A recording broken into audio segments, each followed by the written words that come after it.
देखिए, तेजस्वी जी का क्या क्या कार्यक्रम वो सोचते हैं, क्या करना चाहते हैं, एक बार ज़रा क्लियर करें।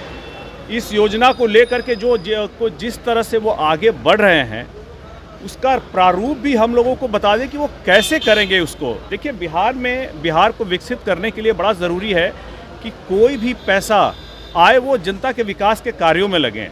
अगर वो ऐसी योजनाएं बना रहे हैं तो वो तो एक वक्तव्य बयान देकर के जनता को भ्रमित करने का काम करते हैं। वो इसका प्रारूप भी बताएं कि वो करेंगे कैसे इसको, ये जानना बहुत ज़रूरी है।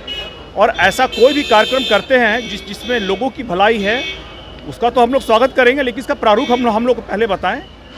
सर, लालू प्रसाद यादव ने कल करते हुए कहा कि जब विधानसभा का चुनाव आ रहा है, पीएम मोदी बार बार आएंगे और मखाना 300 दिन खाएंगे, उस दिन में 365 दिन बिहारी भूंजा खाएंगे, मिथिलांचल का कपड़ा पहनेंगे और इस तरह जो है बिहारियों को रिझाने का प्रयास करेंगे। देखिए, बहुत सारी चीज़ें जो बिहार के अर्थव्यवस्था से जुड़ी हुई हैं, इन चीज़ों को अगर आगे प्रोत्साहित करने के लिए प्रधानमंत्री जी ऐसा कोई बयान देते हैं तो इसका स्वागत होना चाहिए, क्योंकि उनके बयान का, प्रधानमंत्री जी के बयान का मायना है।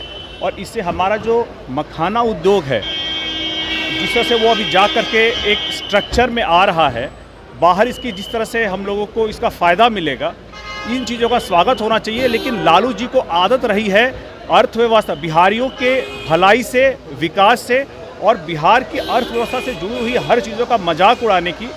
इस तरह से वो मजाक उड़ाते हैं। ये उनके विचार हैं, जो हम लोगों के विचार हैं बिहार को विकसित बनाने के लिए, उस पर हम लोग आगे चलते रहेंगे। बिहार में हुए मंत्रिमंडल के विस्तार के बाद नीतीश कुमार जी की आभा और साख दोनों मिट्टी में मिल गई। जनता दल शरद जी की पार्टी थी, समाजवादी विचारधारा की पार्टी थी, समता पार्टी नीतीश कुमार जी की थी, जो भाजपा से रिश्ते जोड़े थे।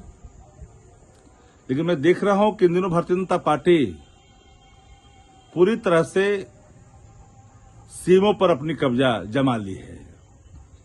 अप्रत्यक्ष तौर पर अपने लोगों को बैठा रखा है, जो स्वयं जिनके पुत्र और पुत्रियां जांच के दायरे में है।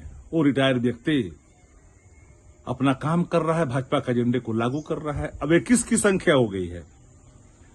अब जरा कल्पना करिए कि 5 से लेकर करके 24 तक अब कभी भी नीतीश कुमार जी को इतनी असहजता का सामना नहीं करना पड़ा।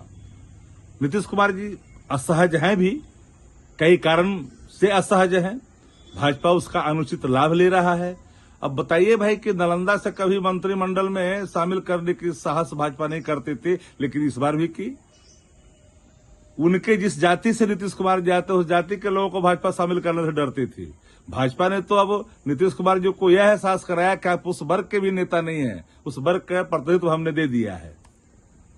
तो बिहार में जो देख रहे हैं भारतीय जनता पार्टी और जदयू का लड़ाई देख रहे हैं, आंतरिक लड़ाई चल रही है।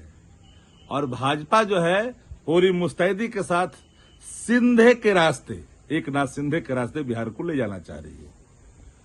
अब परिजन भी गुहार लगा रहे हैं कि पिताजी को 25 में मुख्यमंत्री बनेंगे, चुनाव के बाद ये घोषणा करनी चाहिए। लेकिन कौन घोषणा करेगा? हर कोई चुप है। नेतृत्व में चुनाव लड़ेंगे सिंधे की तरह, उसके बाद वही होगा।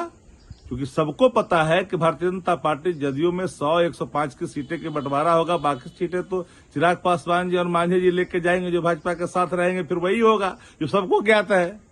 लेकिन ये जान लीजिए कि तेजस्वी जी के रहते भर में अब ये संभव नहीं है। लाख गठजोड़ कर ले, बिहार में कहां? और अब बिहार की आवाम ने एक कमिटमेंट, एक प्रतिज्ञा ले ली है कि नया बिहार, तेजस्वी सरकार, पूर्ण बहुमत अब की बार। तो 225 में तो पूर्ण बहुमत के साथ अब करते रहिए कसरत, कुछ होना नहीं है। हाँ, नीतीश कुमार जी समाप्त होंगे।